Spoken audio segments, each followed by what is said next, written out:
வருகிறார். அடுத்ததாக நம் பெற்றோர்கள் என்ன செய்கிறார்கள்?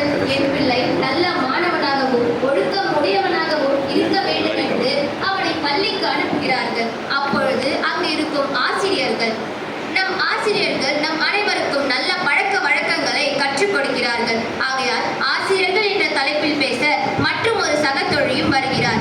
இவர் இருவரும் இருக்கும் இடத்தில் தான் நம் அனைவருக்கும் ஒரு புதிய உறவு கிடைக்கின்றது. அதுதான் நட்பு. நம் நண்பர்கள் என்ற தலைப்பில் பேச மற்றும் ஒரு சகத்தொழியும் வருகிறார். இவை நான்கும் சரியான வகையில் அமைய வேண்டும். இவை மூன்றும் சரியான வகையில் அமைய வேண்டும் என்றால் அதற்கு தேவை தொழில்நுட்பமே.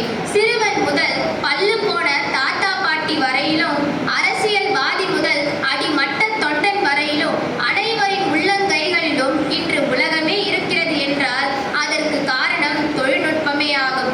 மாணவர்களின் வளர்ச்சிக்கு பெரிதும் துணையாக இருப்பது தொழில்நுட்பமே என்ற தலைப்பில் பேச மற்றும் ஒரு சகத்தொழியும் வருகிறார்.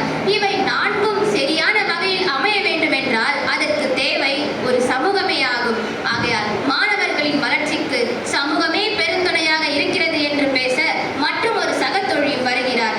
இவை ஐந்தும் இருந்தாலும் கூட ஒரு மாணவன் படிப்பதில் மட்டுமல்ல அனைத்து துறைகளிலும் அவனவரின் சொந்த உழைப்பும் சொந்த முயற்சியும் இருந்தால் மட்டுமே வெற்றி பெற்றவனாக வாழ்க்கையில் திகழ முடியும். அதனால் அவரின் சொந்த முயற்சியே என்ற தலைப்பில் மாணவர்களின் வளர்ச்சிக்கு பெருந்துணையாக இருக்கிறது என்று பேச மற்றும் ஒரு சகத்தொழியும் வருகிறார். இதில் முதலாவதாக மாணவர்களின் வளர்ச்சிக்கு பெற்றோர்களே துணையாக இருக்கிறார்கள் என்று பேச தர்ஷினி அவர்கள் வருகிறார். அனைவருக்கும் என் இனிய காலை வணக்கம். என் பெயர் சாதர்ஷினி. நான் 9ஆம் வகுப்பு பிரிவில் படித்து வருகின்றேன். என்னை இந்த கருத்தரங்கத்தில் பங்கேற்பாளராக தேர்ந்தெடுத்த அனைத்து ஆசிரியர்களுக்கும் மிக்க நன்றி. இன்றைய சூழலில் பிள்ளைகளின் வளர்ச்சிக்கு பெரிதும் துணையாக இருப்பது பெற்றோர்களே என்ற தலைப்பில் என்னுடைய கருத்தை முன்வைக்க வந்துள்ளேன்.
நட்பு என்பது மேகமில்லை களைவதற்கு, அது அன்னையின் அரவணைப்பு.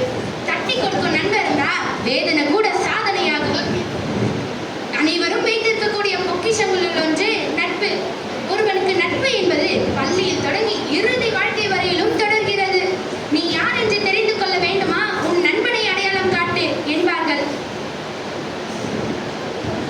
நண்பர்கள் தன்னுடைய தனிப்பட்ட விருப்பு வெறுப்புகளை மறந்து ஒருவரை ஒருவர் அனுசரித்து செல்வார்கள். நாம் பெற்றோர்களிடம் கேட்க முடியாத சில விஷயங்களை கூட நண்பர்களிடம் கேட்கும் அளவிற்கு நட்பு உயர்ந்து ஓங்கி நிற்கிறது. இன்றைய சூழலில் சமூகத்தில் உள்ள தீய பழக்கங்களுக்கு எளிதில் ஆளாகுகிறார்கள். ஒரு நண்பனால் தீய பழக்கத்திற்கு ஆளாகாமல் இருப்பதற்கும் தீய பழக்கத்திற்கே உரிய ஒருத்தனை அதிலிருந்து மீட்டு எடுப்பதற்கும் முக்கிய பங்கு வகிக்கிறான். ஒரு குட்டி கதை சொல்றேன் கேளுங்களேன். இது குசேலன் கிருஷ்ணன் அவங்களோட நட்பு கதை. குசேலன் என்பவர் ரொம்ப வறுமையில இருந்தாரு. அவர் சாப்பாட்டுக்கே கஷ்டம். அந்த நிலையில கூட கிருஷ்ணர் என்பவர் அவரோட நண்பரை பார்க்கும்போது வெறும் கையோட போகக்கூடாதுன்னு அவளையும் பொரியையும் எடுத்துட்டு போவாங்க. அந்த டைம்ல அவங்க ரெண்டு பேரும் அவங்களோட கட்டி தடவி அவங்களோட நட்பை வெளிப்படுத்துவாங்க. அப்போ கூட அவரோட வறுமையை பத்தி கிருஷ்ணர் கிட்ட சொல்ல மாட்டாரு. ஆனா கிருஷ்ணன் அதை தெரிஞ்சுக்கிட்டு அவர் வீட்டுக்கு போறதுக்கு முன்னாடியே அவரோட வறுமையெல்லாம் தீர்த்திருப்பாரு. இதாங்க நட்பு. இங்கே உடுக்க இழந்தவன் கை போல அங்கே இடுக்கன் களைவதாம் நட்பு என்று நட்பின் உரிமை பறைசாற்றப்படும். ஏன் ராமாயணத்தில் அனுமன் ராமருக்கு உதவியது கூட நட்பின் அடையாளமாகவே. கபிலர் தன்னுடைய நண்பன் துரியோதனுக்காக தன் உயிரையே கொடுத்தான். இது போல நட்பிற்கு எடுத்துக்காட்டுகள் ஏராளம். சங்க இலக்கியத்தில் கூட நட்பு பற்றி கூறப்பட்டுள்ளது. நட்பிற்கு இலக்கணமாக திகழ்ந்தவர்கள் கபிலர், பாரி, விசிராந்தையர், கோப்பெரும் சோழன், கர்ணன், துரியோதனன், கண்ணன், குசேலன், ஔவை, அதியமான் என்று ஏராளமானவர்கள். மனம் இருந்தால் வருவேன் என்பது காதல், பணம் இருந்தால் வருவேன் என்பது சொந்தம். எதுவும் வேண்டாம் நான் இருக்கிறேன் என்பது தாங்க நட்பு. மண்ணில் பூத்த பூக்கள் வேணா உதிரலாம், ஆனா மனதில் பூத்த நட்புகள் என்றும் உதிர்வதில்லை. திருக்குறளில் முகநக நட்பது நட்பென்று நெஞ்சத்து அகநக நட்பது நட்பு என்று திருவள்ளுவர் நட்பிற்கென்றே தனி அதிகாரமே வகுத்துள்ளார். அப்போது நீங்களே யோசிச்சு பாருங்களேன், நட்பு எவ்வளவு முக்கியம் என்று. வாய்மையே நம் வழக்கம், அதனால் வாழ்க்கையை இனிக்கும். இறுதியில் வணங்குவதே நல்ல பழக்கம். வணங்கி முடிக்கிறேன். நன்றி, வணக்கம். நண்பர்களே என்று தனது கருத்தை சங்க இலக்கியத்தில் உள்ள நட்பிற்கு உதாரணமாகவும் திருக்குறளை உதாரணமாகவும் கூறி தனது கருத்தை அருமையாக பதிவு செய்துள்ளார். இதற்கெல்லாம் பதில் சொல்லும் விதமாக மாணவர்களின் வளர்ச்சிக்கு இன்றும் என்றும் துணையாக இருப்பது தொழில்நுட்பமே என்று தனது கருத்தை முன்வைக்க வருகிறார் கிஃபாயா. தேனே தேன் தமிழே என் அன்னையே என் முத்தமிழே உனக்கு என் முதல் வணக்கம், அவையோருக்கு என் மறுவணக்கம் என்று அனைவரையும் வணங்கி என் உரையை தொடங்குகிறேன். என் பெயர் நீ கிஃபாயா. நான் 9ஆம் வகுப்பு இ பிரிவில் படித்து வருகின்றேன். மாணவர்களின் வளர்ச்சிக்கு பெரிதும் உதவுகிறது தொழில்நுட்பம் என்று நான் ஆணித்தனமாக அடித்து கூறுவேன். என் தோழிகள் கூறினார்கள் அல்லவா, பெற்றோர்கள் தான் முக்கியம். அல்ல அல்ல, ஆசிரியர்கள் தான் முக்கியம். அல்லவே அல்ல, நண்பர்கள் தான் முக்கியம். அவர்களும் கிடையாது. தொழில்நுட்பம் வளர்ச்சி தான் முக்கியம் என்று நான் கூற வந்துள்ளேன். ஏனென்றால் ஒரு தாய் தன் குழந்தையை 10 மாதம் வரை தன் வயிற்றில் சுமந்து வளர்க்கிறாள். ஆனால் அவள் 10 மாதத்திற்கு பிறகு தன் குழந்தையை யார் உதவியால் வெளியே கொண்டு வருகிறாள் என்று தெரியுமா? தொழில்நுட்பமும் மருத்துவத்துறையில் தான் அந்த குழந்தை இந்த உலகத்தையே முதலில் பார்க்கிறது. அதுதான் நம் எதிர்கால மாணவர்கள். அதற்கு உதவியது யார்? தொழில்நுட்ப வளர்ச்சியின் தானே. அதனால் தான் நான் கூறுகின்றேன், தொழில்நுட்ப வளர்ச்சியின்றி மாணவர்கள் எதையும் சாதிக்க முடியாது. நம் அனைவரும் கடவுளால் இந்த பூமிக்கு அனுப்பப்பட்டு சாதிக்க பிறந்தவர்கள் நம் மாணவர்கள். அதற்கு ஒரு ஏணியாக நம் தொழில்நுட்ப வளர்ச்சியை மேற்கொண்டு நம் அனைவரும் சாதிக்க வேண்டும் என்று கூறுகிறேன். அது மட்டுமா, கொரோனா காலத்தில் இந்த உலகமே ஸ்தம்பித்து போன போது மாணவர்களுக்கு உதவி செய்ய யார் வந்தது தெரியுமா? Online class. அதுதாங்க தொழில்நுட்பம் தானுங்க அதுவும். அதில் நம்ம என்ன பண்ணியிருப்போம்? ஒன்றும் பண்ணியிருக்க மாட்டோம். நம்ம கல்வி கூட கற்றுக்க மாட்டோம், அப்படியே உட்காந்துட்டு இருப்போம் தானேங்க. அதனால் தான் நான் சொல்கின்றேன், தொழில்நுட்ப வளர்ச்சி தான் முக்கியம், மற்ற எவையேனும் முக்கியமில்லை. அது மட்டுமா, நம் பள்ளிகளில் ஏதேனும் பாடம் சம்பந்தப்பட்டமாக கேள்விகள் இருந்தால் நம் ஆசிரியரிடம் கேட்பார்கள். அல்லது வீட்டிற்கு சென்று ஏதேனும் பாடம் சம்பந்தப்பட்ட கேள்விகள் இருந்தால் யாரிடம் கேட்பார்கள் மாணவர்கள்? அதற்கு தான் கூகுள் குரோம் மற்றும் யூடியூப் என்று தொழில்நுட்பம் அதற்கு ஆசானாக உள்ளது. அதனால் தான் நான் சொல்கின்றேன், மாணவர்களின் வளர்ச்சிக்கு தொழில்நுட்பமே உதவுகிறது. அது மட்டுமா, மாணவர்கள் தொழில்நுட்ப வளர்ச்சியை ஒரு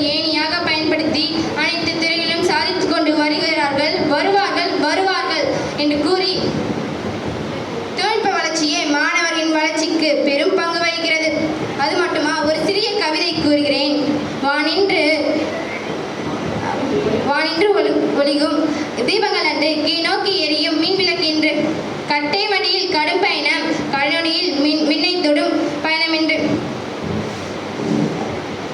அது மட்டுமா, நம் தொழில்நுட்ப வளர்ச்சியின்றி இன்றைய சூழலில் நாம் வாழ்ந்திருக்க முடியுமா?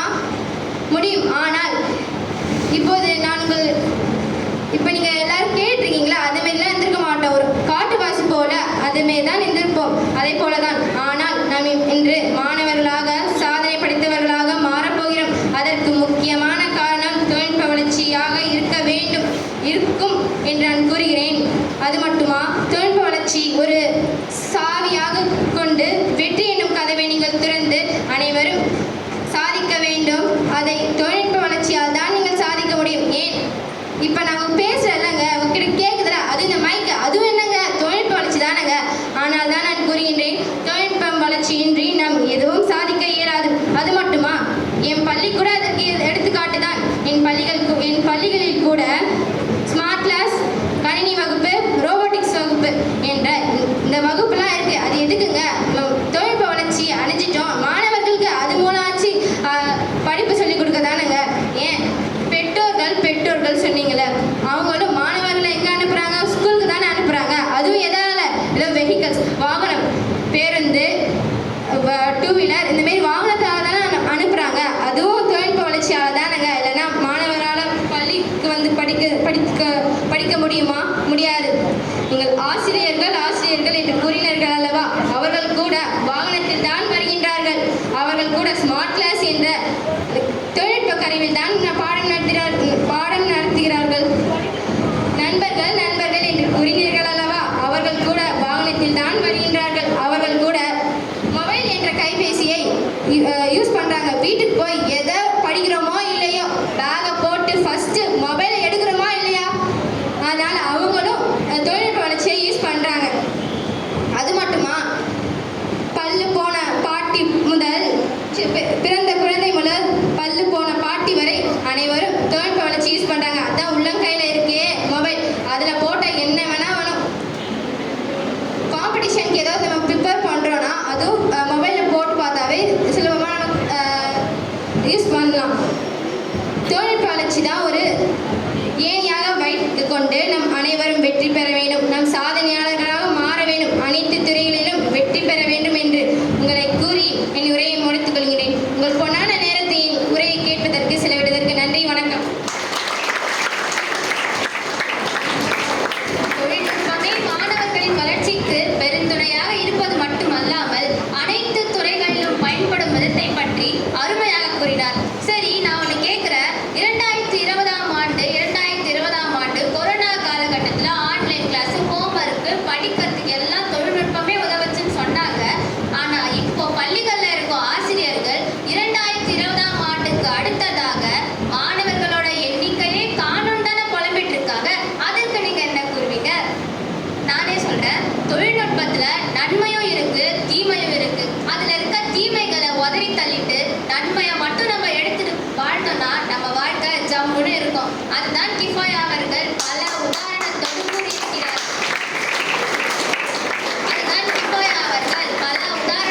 கூறியிருக்கிறார். இவரை தொடர்ந்து மாணவர்களின் வளர்ச்சிக்கு பெரிதும் துணையாக இருக்கிறது சமூகமே என்று கூற வருகிறார் யுவஸ்ரீ. செம்மொழி எனும் மகுடம் சூடி சிறந்தே பிறந்த செம்மொழியாகிய எம் தாய்மொழியாம் தமிழ் மொழிக்கு என் முதற்கண் வணக்கங்கள். இன்றைய காலகட்டத்தில் மாணவர்களோட வளர்ச்சிக்கு பெரிதும் துணையாக இருப்பது சமூகமே என்ற தலைப்பில் என்னோட கருத்தினை பதிவு செய்ய வந்துள்ளேன். பேரறிஞர் அண்ணாவே என்ன சொல்றாருன்னா, மாணவர்கள் தான் ஒரு நாட்டோட வளர்ச்சிக்கு முதுகெலும்பா, மாணவர்கள் தான் நம் நாட்டோட வருங்கால தூண்கள்னு சொல்றாங்க. பொதுவாக ஒரு வீடு இருக்குன்னா அந்த வீட்டுக்கு தூண் இருந்தால் தான் அந்த வீடு நிலையா நிற்குதோ, அதே போலதான் மாணவர்கள் தான் நம் நாட்டோட எதிர்கால தூண்கள்னு சொல்றாங்க. இப்ப பொதுவாக வெளிநாட்டுக்கு போறோம்னா கதவு சீட்டுன்றது ரொம்ப ரொம்ப அவசியம். அதே போலதான் மால்கம் எக்ஸ் என்ன சொல்ல வராதுன்னா, மாணவர்களோட எதிர்காலத்திற்கு கல்விதான் ஒரு முக்கியமான கதவு சீட்டுன்னு சொல்றாங்க. இப்ப ஒரு நல்ல சமுதாயம் உருவாக்கணும்னா அந்த சமுதாயத்துக்கு நல்ல மனிதர்கள் இருக்கணும். நல்ல மனிதர்கள் இருந்தா நல்ல கல்வி தானாவே வரும். அப்போ ஒரு சமுதாயம் அது ரெண்டுத்தையும் சேர்த்தா ஒரு அறிவார்ந்த அதிகமாக உருவெடுக்குங்க. இப்போ ஆனால் கல்வி என்பது ஒரு புத்தகம் சார்ந்த தேர்வு சார்ந்த விஷயம் மட்டும் இல்லைன்னு நம்ம புரிஞ்சுக்கணும். இப்போ விதைத்ததே விளையும்னு நம்ம முன்னோர்கள் அன்றைக்கே சொல்லியிருக்காங்க. இப்போ எப்படி ஒரு நிலத்தில் நெல்லை விதைச்சா கரும்பு விளையாதோ, அதே மாதிரி தான் மாணவரோட மனசில் நல்லதை மொட்டை விதைச்சா கண்டிப்பாக தீமையே வராதுங்க. இப்போ ஒரு நாட்டோட வளர்ச்சிக்கு முதுகெலும்பாக இருப்பது நம்மள மாதிரி இளைஞர்கள் தான். ஒரு மாணவன்னா எப்படி இருக்கணும்? அவனோட சிந்தனைகள் எப்பவுமே புதியதாக தான் இருக்கணும். அவனோட திறன்கள் மேம்பட்டதாக இருக்கணும். அவனோட இலக்கை நோக்கி தளராத முயற்சியை போடணும். இது போன்ற எண்ணற்ற பரிமாணங்களை கொண்டவர்கள் தாங்க நம்ம மாணவர்கள். ஒரு மாணவனுக்கு அவன் கற்ற கல்வி மட்டுமே அவனோட வளர்ச்சிக்கு காரணம் இல்லை. அந்த அனுபவத்தை கற்றுத்தருவதும் இந்த சமுதாயம் தான். இந்த சமுதாயத்தின் மூலம் அவன் விழுந்து எழுந்து கற்றுக்கொள்ளும் பாடத்தினால தான் அவனோட அடுத்த கட்ட வாழ்க்கைக்கு ஒரு படிப்படியான அடுத்த கட்டத்தோட படிக்கட்டாக இருக்குதுங்க. இந்த வளர்ச்சிக்கு காரணமும் இந்த சமுதாயம் தாங்க. மாணவர்களோட வாழ்க்கையில தனிப்பட்ட வளர்ச்சியோ இல்லை தொழில்துறை வளர்ச்சிக்கோ அடித்தளமாக அமைவதும் இந்த சமுதாயம் தானுங்க. மாணவர்களோட மற்றவர்களுடன் தொடர்பு கொள்ளும்போது அவங்க நிறைய கலாச்சாரத்தை கற்றுக்குறாங்க. அந்த கலாச்சாரத்தை கற்றுக்கும் போது அவங்க நிறைய மரியாதைகளையும் பாராட்டுகளையும் அடைகின்றார்கள். இப்போ குழந்தைகளோட வாழ்க்கையில அடுத்த கட்டத்துக்கு அவங்க நகரும்போது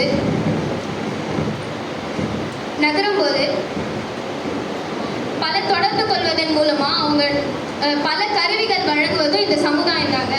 இப்போ மாணவர்களோட தன்னம்பிக்கை, அவங்களோட தன்னம்பிக்கையை ஊக்குவிக்கும் திறன்களையும் பெற உதவுவதும் இந்த சமுதாயம் தாங்க.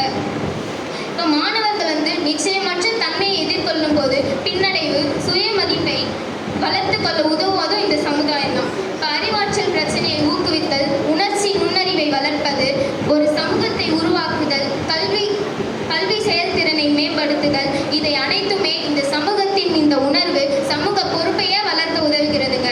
இப்போ இருக்க மாணவர்கள்லாம் ரொம்ப அட்வான்ஸ் ஆயிட்டாங்க.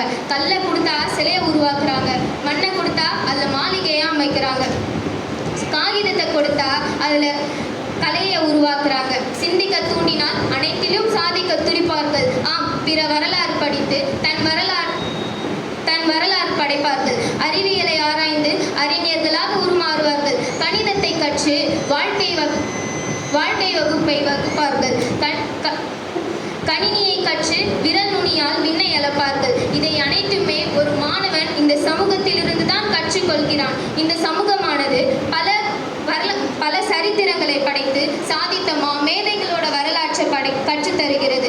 இதை பின்னணியாக கொண்டுதான் ஒவ்வொரு மாணவனும் தனது வாழ்வில் முன்னேறி வளர்ச்சி அடைகிறான். ஒரு சின்ன கவிதை சொல்றேன். கணக்கின்றி தரும் சமூகம் இது, கணக்கின்றி கற்றுத்தரும் சமூகம் இது, கணக்கின்றி கற்றுத்தந்து கொண்டே இருக்கும் சமூகம் இது. எனவே இந்த சமூகத்தினால் தான் ஒவ்வொரு மாணவனும் தனது வாழ்க்கையில் வளர்ச்சி பெறுகிறான் என்பதை உறுதியாக கூறி எனது கருத்தினை நிறைவு செய்கிறேன். நன்றி, வணக்கம். இதை விட தன்னோட கருத்தை எப்படிங்க ஆழமா தெரிவிப்பது? அவ்வளவு அருமையாக கூறினார்கள். இவரை தொடர்ந்து இதுல இருக்கிற எதுவுமே கிடையாது. ஒரு மாணவன் வெற்றி பெறணும்னா அவனோட சொந்த முயற்சி சொந்த உழைப்பு இருந்தா மட்டும்தான் முடியும்னு அடித்து கூற வருகிறார் திவ்யஸ்ரீ. இனிதான இந்நன்னாளில் இங்கு கூடியுள்ள அவையோருக்கும் சான்றோருக்கும் கருத்தரங்க தலைவருக்கும் இதர பேச்சாளர்களுக்கும் என் வணக்கத்தினை சமர்ப்பித்துக் கொள்கிறேன். அருமையான தலைப்பு. இன்றைய சூழலில் மாணவர்களின் வளர்ச்சிக்கு பெரிதும் துணையாக இருப்பது அவரவரின் சொந்த முயற்சி என்ற தலைப்பினை எடுத்துக்கொண்டு எனது பொன்னான கருத்தினை உங்கள் முன் வைக்க உள்ளேன். இன்றைய மாணவர்கள் நம் நாட்டின் தூண்கள், அதாவது நாளைய மனிதர்கள். நாளைய மனிதர்கள் ஆகிய இன்றைய மாணவர்கள் ஒவ்வொருவரும் தனது சொந்த முயற்சினாலே வளர்ச்சி அடைகின்றனர். சொந்த முயற்சி என்கின்ற ஒன்று மாணவர்களுக்கு மட்டுமல்ல, ஒவ்வொரு மனிதனுக்கும் அவசியமான ஒன்றாகும். முயற்சி இல்லையெனில் வளர்ச்சி என்கின்ற ஒன்று இல்லாமலே போய்விடும். 1000 தூண்டுதலும் உந்தலும் வெளியிலிருந்து வந்தாலும் ஒவ்வொரு மாணவனுக்குள்ளும் தனிப்பட்ட முயற்சி இல்லையெனில் அந்த மாணவனால் முன்னேறவே முடியாது. தனிமரம் தோப்பாகாது, உண்மைதான். ஆனால் ஒவ்வொரு தனித்தனி மரமும் இணைந்துதான் தோப்பாக முடியும். அதுபோல மாணவனின் சொந்த முயற்சியே அவனை வளர்ச்சியடைய செய்யும், முன்னேற்றும். இப்போ நான் உங்களுக்கு ஒரு சின்ன கதை சொல்லிட்டா, கூடு கட்ட தெரியாத பறவை குயில். அந்த குயில் காகத்திற்கே தெரியாமல் காகத்தின் கூட்டில் தன் முட்டையை இட்டுவிட்டு வந்துவிடும். காகையும் இவன் அனைத்து முட்டையும் நான் இட்ட முட்டை என்று அடைகாத்து குஞ்சு பொறிக்கும். அவ்வாறு குயில் போட்ட முட்டையினால்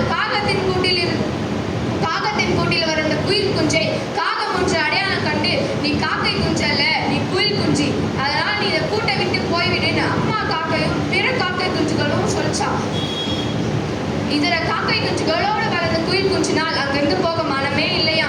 அதனால அந்த காக்கை குஞ்சுகள் வாழும் அதே மரத்திலேயே தனியா வாழ ஆரம்பிச்சுட்டான். மழை, வெயில், குளிர், பனின்னு எல்லா காலங்களும் அந்த குயிலை வாட்டியதான். அப்போது கூட தான் ஒரு குயில் குஞ்சல்ல, நானும் ஒரு காக்கை குஞ்சுதான் என்று நம்பியதான். ஒரு நாள் விடிய காலையில் அந்த குயில் கூ கூ என கூவுச்சான். ஆனா அந்த கூட்டில் இருக்க காக்கை குஞ்சுகளோ காக்கா என கரைய தொடங்குச்சான். உண்மையிலே அப்போதுதான் அந்த குயில் குஞ்சுக்கு புரிந்தது, நான் ஒரு காக்கை குஞ்சல்ல, நான் ஒரு குயில் குஞ்சு. இந்த நாள் வரை நான் ஒரு குயில் குஞ்சு என்பதை உணர கூட நான் முயற்சி எடுக்கவில்லை என்று சொல்லிட்டு அந்த குயில் குஞ்சு வந்துச்சான். குயில் குஞ்சின் முயற்சியோட விளைவுதான் தான் யார் என்று உணர வைத்தது. அதுபோலதான் மாணவரும் என்னதான் ஆசிரியர்களும் பெற்றோர்களும் சமூகமும் தொலைநுட்பமும் நண்பர்களும் உதவினாலும் ஒவ்வொரு மாணவனும் குயில் குஞ்சு போல முயற்சி எடுக்கவில்லை எனில் அந்த மாணவனால் முன்னேறவே முடியாது. 1.25 அடியில் இந்த உலகத்தையே தன் கருத்துக்களால் ஆட்சி செய்து கொண்டிருக்கும் திருவள்ளுவர் கூட திருக்குறளில் முயற்சி திருவணியாக்கும், முயற்சியின்மை இன்மை புகுத்துவிடும் என்று முயற்சி ஒன்றே வளர்ச்சி தரும் என்பதை வலியுறுத்தியுள்ளார். எனவே நானும் இன்றைய சூழலில் மாணவர்களின் வளர்ச்சிக்கு பெரிதும் துணையாக இருப்பது அவரவரின் சொந்த முயற்சி தவிர பிற எவையும் இல்லை என்பதை பதிவிட விரும்புகிறேன். கடைசியாக ஒன்றை கூறி எனது கருத்தினை நிறைவு செய்கிறேன். பெற்றோர்கள் பிறப்பினை கொடுத்தாலும், ஆசிரியர்கள் அறத்தினை போதித்தாலும், நண்பர்கள் நான் இருக்கிறேன் என்று நம்பிக்கை கொடுத்தாலும், சமூகம் சரித்திரத்தை பறைசாற்றினாலும், தொலைநுட்பம் தொலை தூரம் அழைத்து சென்றாலும் ஒவ்வொரு மாணவனும் தன்னை உணர்ந்து, தன் நிலையை உணர்ந்து, தன் நம்பிக்கையோடு முயற்சி செய்தால்தான் அவனால் முன்னேற முடியும். எனவே இன்றைய சூழலில் மாணவர்களின் வளர்ச்சிக்கு பெரும் பங்கு வகிப்பது மாணவர் ஆசிரியர்களோ பெற்றோர்களோ தொலைநுட்பமோ சமூகமோ நண்பர்களோ அல்ல அல்ல, அவரவரின் சொந்த முயற்சினாலே வளர்ச்சி அடைகின்றனர் என்பதை பசுமரத்தாணி போல் எனது கருத்தினை இந்த அரங்கத்தில் பதிவு செய்து நன்றி கூறி விடைபெறுகிறேன்.